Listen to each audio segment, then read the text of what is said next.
కనుక అందరూ కలిసి రోమీలకు రాసిన పత్రిక మొదటి అధ్యాయం తెరవండి. రోమీలకు రాసిన పత్రిక మొదటి అధ్యాయంలో ఈ 7 రకాల దర్శనాలు పొందిన ఈ దేవుని సేవకుడు ఎలాంటి వైఖరితో, ఎలాంటి హృదయంతో తాను బ్రతుకుతూ వచ్చాడో 8వ వచనం దగ్గర నుంచి 15వ వచనం వరకు ఉన్న ఈ వచనాలు చూస్తే అతను ఎలాంటి హృదయ స్థితిని కలిగి ఉండేవాడో స్పష్టంగా కనబడుతుంది. మిగిలినవి నేను ఇచ్చిన తలంపులను తీసుకొని మిగిలినవి కొంచెం ఆలోచించగలిగితే తప్పక దేవుడు మీతో మాట్లాడతాడు. రోమీలకు రాసిన పత్రిక మొదటి అధ్యాయం 8వ వచనం చూడండి.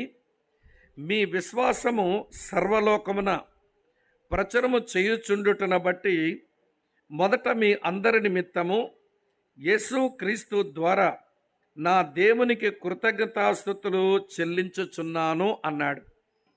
ఈ కృపా దర్శనాలు పొందినటువంటి ఈ పౌలు యొక్క జీవితంలో అతని హృదయాన్ని ఎలా ఉంచుకున్నాడు అంటే, అతని హృదయం అర్పించే హృదయం.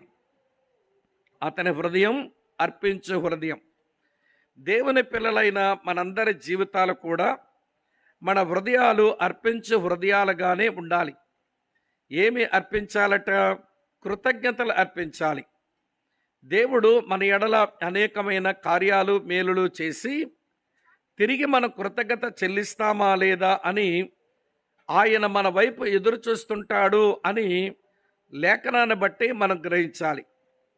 ఆ దేవుడు భూమి మీద శరీరంతో యేసుక్రీస్తుగా ఉన్నప్పుడు ఆయన 10 మంది కుష్ఠరోగుల్ని ఆయన బాగు చేశాడు.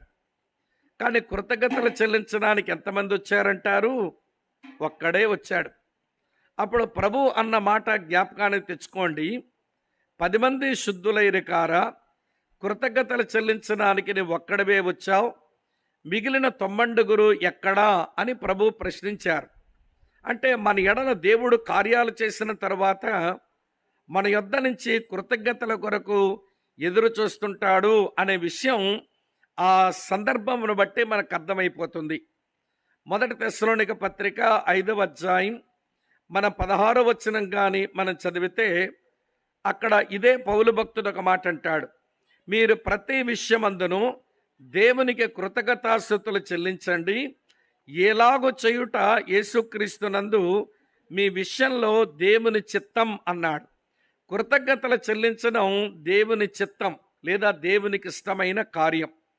ఇక్కడ అపోస్తలుడైన పౌలు తన విషయంలో దేవుడు చేసిన దానికి కృతజ్ఞతలు చెల్లించడం మాత్రమే కాక, ఇతరుల జీవితంలో దేవుడు చేసిన కార్యాలు చూచి కృతజ్ఞతలు చెల్లించే మంచి హృదయం, అర్పించే హృదయం కలిగిన వాడు ఆయన. తన విషయమై తాను దేవునికి కృతజ్ఞతలు చెల్లిస్తూ ఉంటాడు. పౌలు తిమోతికి రాసిన మొదటి పత్రిక చూడండి. మొదటి అధ్యాయం 12-13 వచనాల్లో ఇలా అంటాడు. పూర్వము దోషకుడను, హింసకుడను, హానికరుడనైన నన్ను తన పరిచర్యకు నియమించి నమ్మకమైన వానిగా ఎంచినందుకు నన్ను బలపరిచిన మన ప్రభువైన యేసుకు నేను ఏమయ్యున్నాను? కృతజ్ఞుడనై ఉన్నాను. నా విషయంలో దేవుడు చేసిన కార్యాలకు నేను కృతజ్ఞత అర్పించేవాడని అంటున్నాడు.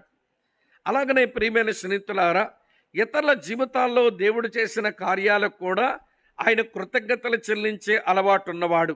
ఇప్పుడు రోమా 1:8లో మీ విశ్వాసము సకల జనుల మధ్య అది ప్రచురమవుతుంది గనక మీ విషయమై నేను దేవునికి కృతజ్ఞతలు చెల్లిస్తున్నాను అన్నాడు.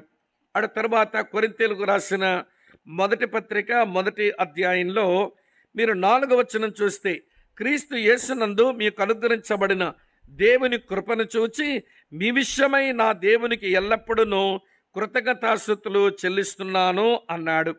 తర్వాత గలతీ సంఘాన్ని గురించి ఆయన కృతజ్ఞతలు చెల్లించినట్టుగా కనబడదు.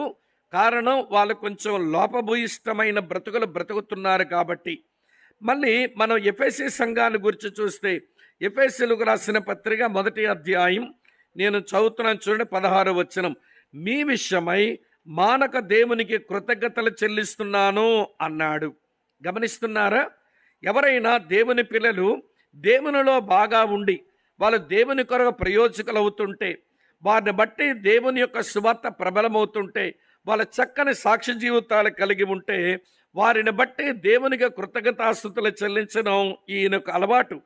అలాగనే ఫిలిప్పీయులకు రాసిన పత్రిక మొదటి అధ్యాయం మీరు 6వ వచనం చివరిలో చూస్తే, నేను మిమ్మల్ని జ్ఞాపకం చేసుకున్నప్పుడెల్లను నా దేవునికి కృతజ్ఞతాస్తుతులు చెల్లిస్తున్నాను అంటాడు.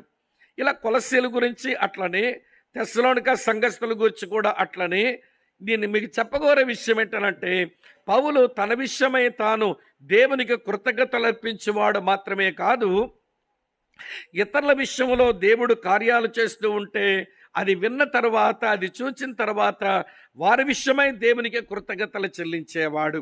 కనుక దేవుని ప్రజలమైన మనం కృతజ్ఞతలు అర్పించే ఒక మంచి అలవాటు మనం కలిగి ఉండాలి. నేను తరచూ మా మందిరంలో ఒక మాట చెప్తాను, ఏ హృదయంలో నుంచి అయితే కృతజ్ఞతాస్తుతులు రావో ఆ హృదయం పాపాన్ని పండించే సారవంతమైన భూమిలా పనిచేస్తుంది. నీ హృదయంలోంచి కృతజ్ఞతాస్తుతులు దేవునికి రావనుకో, నీ హృదయం పాపాన్ని పండించే సారవంతమైన భూమిలాగుంటుంది. ఇలా ఉదాహరిస్తాను వినండి.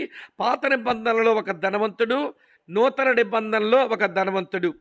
పాత నిబంధనలో ధనవంతుడు ఏమన్నాడంటే, నా ప్రాణమా యెహోవాను సన్నుతించము, ఆయన చేసిన ఉపకారములలో దేనిని మరువకము అని చెప్పి దేవునికి కృతజ్ఞతాస్తుతులు చెల్లిస్తున్నాడు. పాత నిబంధనలో ధనవంతుడు రాజైన దావీదు. యేసుప్రభువు వారు చెప్పిన ఒక ఉదంతంలో లూకాసు వార్తలో మనం చూస్తాము. ఒక ధనవంతుడు అంటున్నాడు, నా ప్రాణమా తినుము తాగుము సుఖించము. ఆయన తన ప్రాణంతో మాట్లాడుకొని దేవునికి స్తుతులు చెల్లించు అంటే, ఈయన కూడా తన ప్రాణంతో మాట్లాడుకుంటూ తిను తాగు సుఖించు అంటున్నాడు. చూసారా ఎంత వ్యత్యాసం ఉందో? ఈరోజు చాలామంది అంతే, దేవుని యొద్ద నుంచి మేలులు పొందుతారు, సాటి మనుషుల యొద్ద నుంచి కూడా ఏదో ప్రయోజనాలు పొందుతారు, కానీ వారి హృదయం నుంచి కృతజ్ఞతాస్తుతులు రావు, కృతజ్ఞతలు చెప్పడం రాదు. కనుక ఈ రోజున అలాంటి హృదయాలు కలిగిన వారు పాపాన్ని పండించే ఒక సారవంతమైన భూముల్లాగా బ్రతుకుతుంటారు అనే విషయం మనం నేర్చుకోవాలి. కృపా దర్శనాలు చూచిన ఈ దేవుని సేవకుడు అర్పించే హృదయంతో భూమి మీద బ్రతికాడు. అది ఒక తలంపు.